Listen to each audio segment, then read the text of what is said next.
We have success! I was offered a conditional place with Teach First after 2 weeks from my assessment day, so I am absolutely buzzed. And so this video is kind of just to detail all of the next steps that happened on that journey and all of the things I had to consider. And so the first thing I'll note is I was offered a conditional place. So I may have passed the first rounds, but I was not yet done. And they gave me a heap of tasks that I had to complete.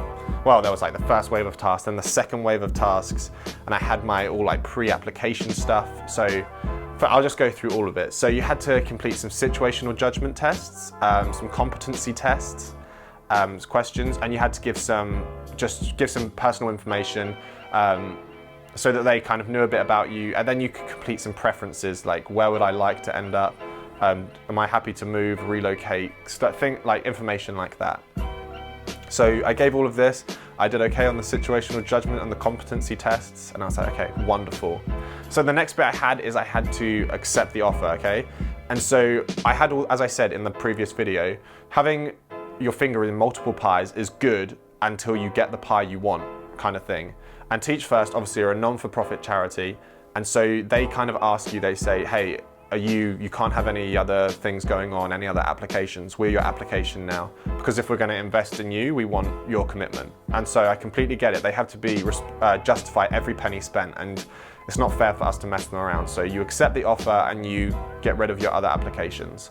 If you don't want Teach First, this is the point to say, I'm out, I've got something else, and you don't kind of mess it about. So I accepted my offer, wonderful, all done, clicked accept on the little thing, and I did that. The next bit that kind of was like staring right in front of me was this thing called the CKA, or the Curriculum Knowledge Assessment. And I had no idea, because obviously there's like the professional skills tests that they give you, which I found out had been scrapped in like 2019 or something, so we didn't have to do those. But I didn't know what this curriculum knowledge assessment was. I couldn't find much information out about it. Luckily, I called my contact at Teach First, and they kind of gave me a bit of information. I was like, is it timed? Do I have to sit down and do it once? No, it's not timed. It's open book. You can do what you want. You have to research and figure it out and answer the questions. And basically how it worked, it was 5 questions. I'm not going to give you the questions, not going to give any information or like that way. It was 5 questions that kind of assessed how good is your subject knowledge? What would you do to differentiate between different ability levels? How well do you know the curriculum? What sort of things would you teach? What would you not teach? And you kind of had to explain in about between 500 to 1,500 words for each question, and they had different sections asking you to explain about different things.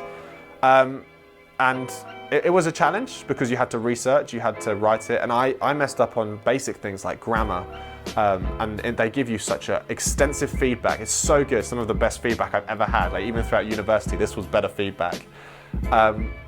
And they kind of just give you completely thorough feedback, what they liked, what you could improve on, what you could think about, what you could look at in the future. So I messed up on things like grammar, a bit on like going too in detail on some things that I just didn't really need to focus on, or things that I hadn't considered, which would be really important to consider for different students. So it was really good feedback, and it wasn't as scary as it seemed. It took a bit of time. Don't just leave it till the last minute, because that's, as I said, preparation is always better. And I was a bit bad because when I kind of had started it, and then I went on holiday and I had to finish it on holiday.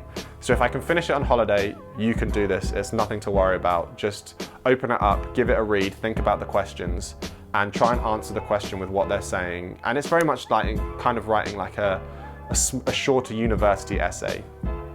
Keep your references in there, reference the curriculum or reference a book you've read, because they like to see that you're reading and that you're researching, because you're going to have to do that for your PGD or PGC anyway. The next steps after that, so I completed the curriculum knowledge assessment, that came back fine. If you're kind of a bit nervous about curriculum knowledge or anything, they do have, SKEs, subject knowledge enhancements. So you can apply and do one of those via distance learning. You can get different ones, some they pay you for, some you have to pay for. It's a whole thing, but you can research that. Teach First will support you if they think you need it. If you don't need it, they won't let you do it because it will cost them money, or cost someone money, I don't know. So they just say you don't need it, your curriculum knowledge was fine, you're all good. The next steps kind of from that was applying to university. So the university process took a lot longer. We kind of didn't get any information until April. You also don't get any information on where you're going to be going to school or where you're going to be working, and they do it in a bit of a different way, is that you have one school for your entire 2-year training. I think you might have to do like a week or two somewhere else, because I think that's what it's required to get a bit of differentiation, see how other people do it. But you're set at one school, and they kind of act like matchmakers for that. They take all of your information. You have to complete a CV as well. That's what I was going to say. So it's not like your normal CV. My CV that I made and was very proud of did not come into play at all with Teach First. They ask you a series of questions of what do you think makes you stand, why are you passionate about your subject, what makes you stand out, and you kind of write your 300 to 500 words about why you're the best, or not. I don't know what you want to say. And you write that, and they will take that and they will send that to the school. And it kind of works, a school will say to them, like, they have partnered schools, they all have to, it works on, you can partner with Teach First if you have a certain amount of kids in school that have free school meals vouchers kind of thing.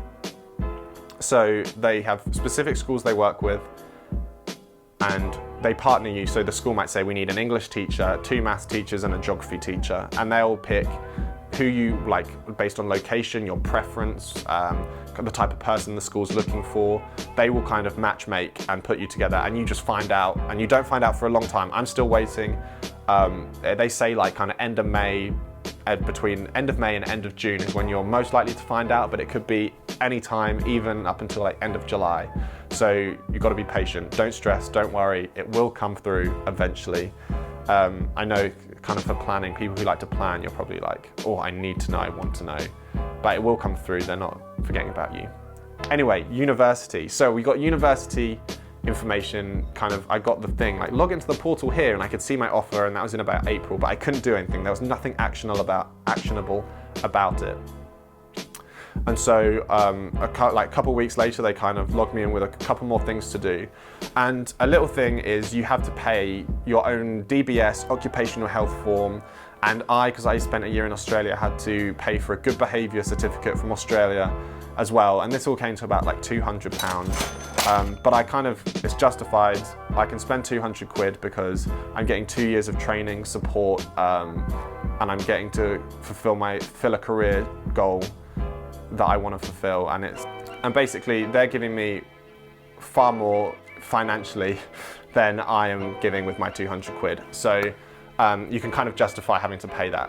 So the next thing to action is you fill out the forms, you do the occupational health, you do your DBS thing, you get your certificates, you give all your degree and GCSE A-level certificates, you post those all in. I think Teach First also require you to do that as well as part of the process. So check your credentials. You give all your information basically. And now they're pretty much up to date. I'm looking forward to Summit Institute, which Summit Institute is Teach First's kind of like intensive training. So it's 5 weeks. You spend 9 to 5 at university. I got partnered with UCL, so I would be at UCL. Obviously, we're in COVID, so they've massively upheaved it all, and they've gone on to online. So everything's going to be online for this year, which is kind of crazy. Props to them for having sorted it all out and made it all accessible. And they give loads of support as well. So I got to do a webinar on managing professional and personal life, like how do you make the two balance so that you're not super stressed all the time, because it is intensive, but how do you also get everything you need to get done. They also give you like a preparation course that you can do online, which is online learning, takes about 90 minutes. You can just focus through on that. So there's loads of different tasks to do. And I've got more information. If you check out my blog, click on the link in the about, you can go and check out more information there. But this is the application process so far. I had to do a couple of bits for Teach First. I had to do all my applications for uni. And here we are. I'm waiting on my school. I'm waiting for Summer Institute, which is happening at the end of June. And I'm buzzed. I'm so excited to get into it. If you've got any questions, pop them down in the comments. And if you're enjoying this and want to keep up with my journey, I'm kind of just going to vlog the entire teacher training journey with Teach First throughout the whole thing, how school goes. So if you're keen to follow along, hit the subscribe and give the video a like. Appreciate it. Have a good week.